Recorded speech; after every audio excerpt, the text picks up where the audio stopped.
इस वक्त हमारे साथ हैं सपना कुमारी जी, जो कि रानीगंज विधानसभा क्षेत्र से जनसुराज की प्रबल दावेदार बताई जा रही है। इनसे आज जानेंगे कि किन मुद्दों को लेकर के ये चुनावी मैदान में है, क्या इनका राजनीतिक सफर रहा है और क्या विजन लेकर के लोगों के बीच यह जा रही है। बहुत बहुत स्वागत है सपना जी हमारे प्रणाम आप सभी को। मैं सपना कुमारी रानीगंज विधानसभा से संभावित प्रत्याशी जनसुराज पार्टी की तरफ से। मेरा जो राजनीतिक में आने का मेन विजन यही है कि हम मेरे पूरे फैमिली भी जुड़े हुए हैं शुरू से ही राजनीतिक में, और कहीं ना कहीं मेरा भी इच्छा था कि हम लोगों के बीच जाएं, लोगों का समस्या को मतलब जहां तक हो हम हल करें। और कहीं ना कहीं हम अलग अलग राज्यों में भी काम कर चुके हैं, तो वहाँ से जो हमें ऑब्जर्व करके हमको जानकारी मिली है कि जिस तरह से अदर राज्यों में विकास है उस तरह से हमारे बिहार में विकास नहीं है। ना शिक्षा पे है, ना रोजी रोजगार पे है, मतलब इस तरह का कोई डेवलप नहीं हुआ अच्छे ढंग, मतलब जो ज़मीनी स्तर से काम होना चाहिए उस तरह का कोई काम यहाँ पे दिख नहीं रहा है। तो मुझे लगा कि नहीं, मैं भी राजनीतिक में आऊँ, क्योंकि कहीं ना कहीं देखते हैं कि हर एक काम के पीछे नेता का होता है कि नहीं, यही जो विधायक बनेगा वो करवाएगा, जो मुखिया बनेगा वही करवा सकता है। तो अभी मैं वर्तमान में वार्ड सदस्य हूँ। 2021 में मैं चुनाव लड़ी थी, तभी वर्तमान में वार्ड सदस्य हूँ। तो एक वार्ड सदस्य का जो काम होता था 7 निश्चय योजना, वो अभी नहीं है, तो मैं वार्ड का काम नहीं कर पाई हूँ।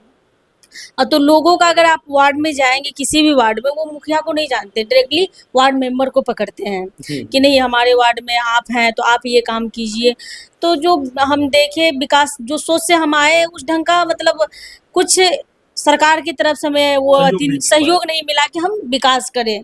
तो फिर हमने सोचा कि नहीं, अब आगे जो हमें चुनाव लड़ना है बड़े स्तर पे चुनाव लड़ेंगे, ताकि हम अपना वार्ड नहीं पूरे रानीगंज विधानसभा में विकास का काम करें। कई सारे पार्टियां हैं, फिर भी आप जनसुराज को क्यों चुने? देखिए, अभी तक बहुत सारी पार्टियों को हम देखे भी है, वोट भी दिए, चुने भी है, लेकिन जनसुराज एक ऐसी पार्टी है जिनका विचारधारा सुनकर ही हमें लगा कि नहीं, अब हम अपना कदम को रोकना नहीं है, आगे बढ़ाना है।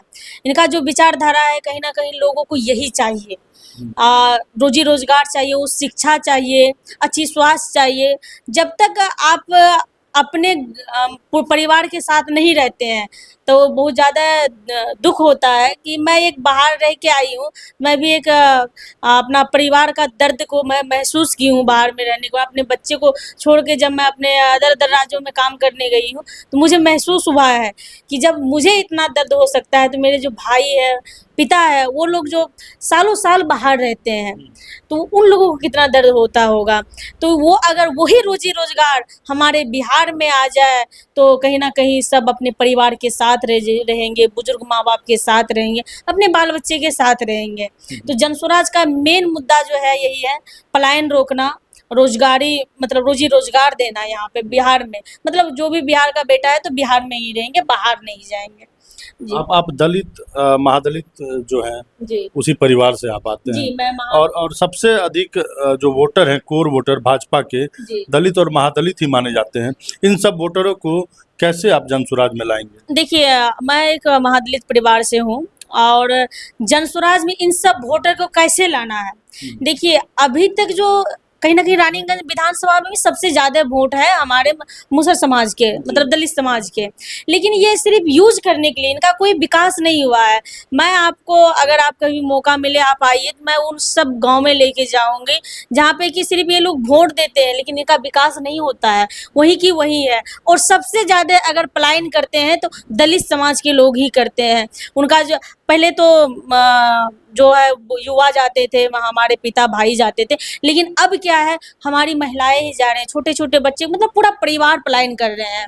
अब मैं अपने समाज में बहुत जगह गई हूँ, जितने भी है रानीगंज विधानसभा में हर एक गांव घूमी हूँ, वहाँ से बहुत सारे परिवार ऐसे हैं कि अपने छोटे छोटे बाल बच्चे लेके पलायन किए हैं, अदर राज्य में गए हैं। तो ये सब चीज़ हमें दलित परिवार में सबसे ज़्यादा देखने को मिला है। तो मैं उन सबसे यही कहती हूँ कि देखिए, अपने हक के लिए लड़िए, रोजी रोजगार के लिए लड़िए, उस शिक्षा के लिए लड़िए। यहाँ तक कि उनको मतलब उस तरह का शिक्षा भी नहीं मिलता है, जिस तरह का ढंग का पढ़ाई होना चाहिए उसका कोई ऐसा कुछ नहीं होता हो। कहीं ना कहीं इनको वोट के लिए यूज किया जा रहा है, बट इनका विकास कुछ नहीं हुआ है। आज हमारी टीम गई हुई थी इधर आपके रानीगंज के लक्ष्मीपुर की कौन सा गांव पड़ता है इधर, जी। गिद्धवास से अंदर जाते हैं, जी। वहां पे एक टापू पे समझिए कि एक गांव बसा हुआ है, जी, उसके बारे में जानकारी है, कभी गए हैं? हाँ, मैं गई हूँ। मैं तो ये जो जहाँ तक अभी जो वर्तमान में चाहे जो भी विधायक प्रतिनिधि हो जो भी हो वो नहीं पहुंचे हैं, वहां तक मैं गई हूँ, उस गांव में गई हूँ, उस गांव की गांव महिला के हालात देखे आप? किसी हालात तरफ बिल्कुल देखे, दोनों तरफ नदी है, जो आप लक्ष्मीपुर बता रहे हैं ना, हाँ। दोनों तरफ नदी है और बीच में गांव है, नहीं वहाँ पे स्कूल है, महिलाएं जो बच्चे होते हैं, मुझे ये भी सुनने को मिला है, जो माँ थी वो बिलख के रो के बता रही थी हमें कि हम जब अपने बच्चे को नदी में पाए, मतलब डूबने से 2 बच्चे का डेथ हो गया वहाँ पे बगल में जो नदी है, वो इस कारण से हुआ है कि बच्चे अपने माँ से मिलने के लिए नदी पार करके जा रहा था, बस इसी पुला उला कुछ नहीं है, मतलब कोई व्यवस्था है ही नहीं वहाँ पे। आप अगर कभी आपको मौका मिले तो आप जरूर उस गाँव में विजिट कीजिए, उन महिलाओं के और उन जो युवाएं हैं वहाँ के, उसका दर्द को आप समझ सकते हैं। तो कैसे इन सब चीजों का जिम्मेवार किसे माने? इन सब चीजों का जिम्मेदार हम उसे ही मानेंगे जो अभी वर्तमान में प्रतिनिधि है और जो कहीं ना कहीं बने हुए आ रहे हैं, उन्हीं सबको मानेंगे। भाई आप अगर वोट ले रहे हैं, हम ये नहीं कहेंगे, एक इंसानियत के नाते तो आप उसका दर्द समझ सकते हैं। हाँ, आप नेता है ये हम बहुत अच्छी बात है, लेकिन आप उससे पहले एक इंसान है।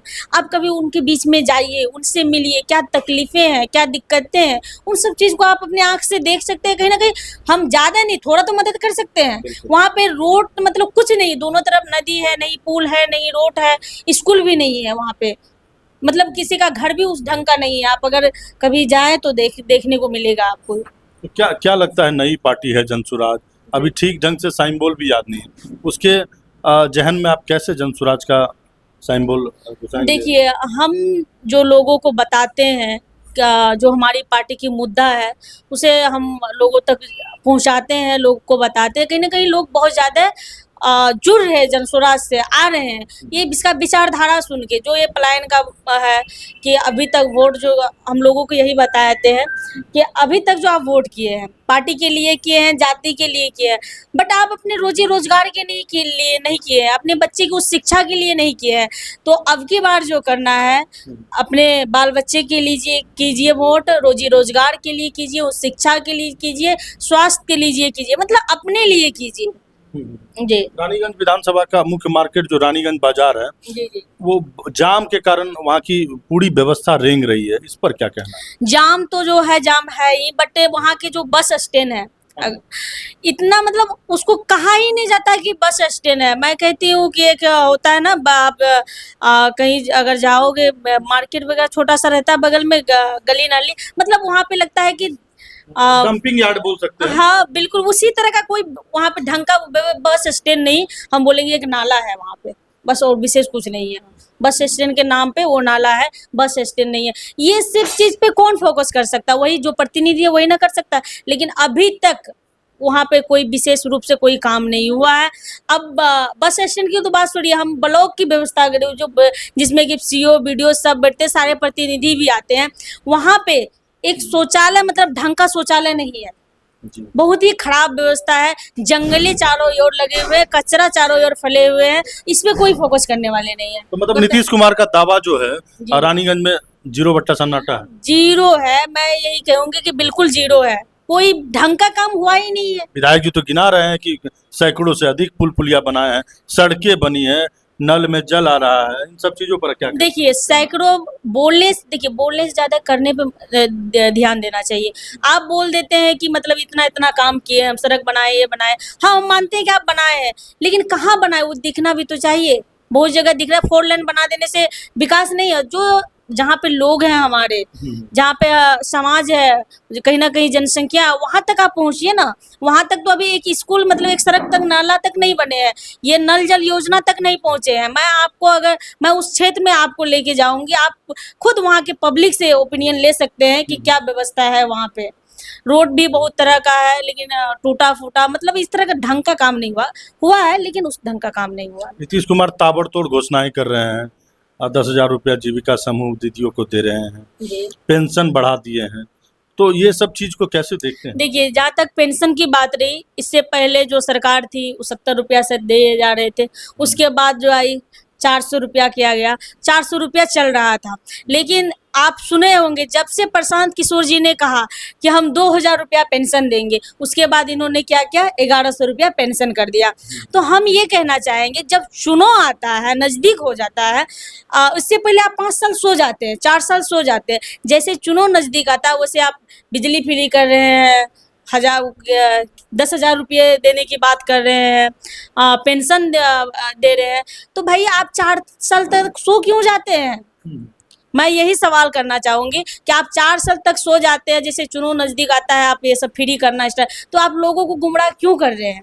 आपने आपने कभी जीविका दीदियों से पर्सनली जाके मुलाकात की, आशा दीदियों से मुलाकात की? क्या उनका दर्द है उनको जानने और समझने का प्रयास किया? जी, हम आशा दीदी से, जो जीविका के सदस्य है, जो जुड़ी हुई है, उन सब से मैं मिली हूँ, उनसे पूछी हूँ पर्सनली कि क्या आपको क्या लग रहा है कि इन पैसों से आप रोजी रोजगार कर सकते हैं? मानदेय नहीं बढ़ रहा है, बहुत सारी कुछ चीजें। नहीं बढ़ रहा है उन लोगों का कहना यही है कि इतने से पैसे में तो सब्जियां नहीं आती हमारे घर की, फिर हम रोजी रोजगार कैसे करें, अपने पैर पे कैसे खड़े हो?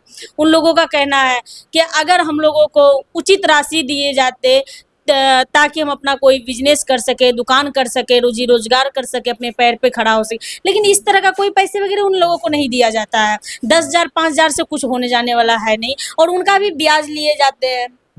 हाँ, कहीं ना कहीं ब्याज पे दिए जाते हैं, 2% या 1% इस तरह का ब्याज लिया जाता है।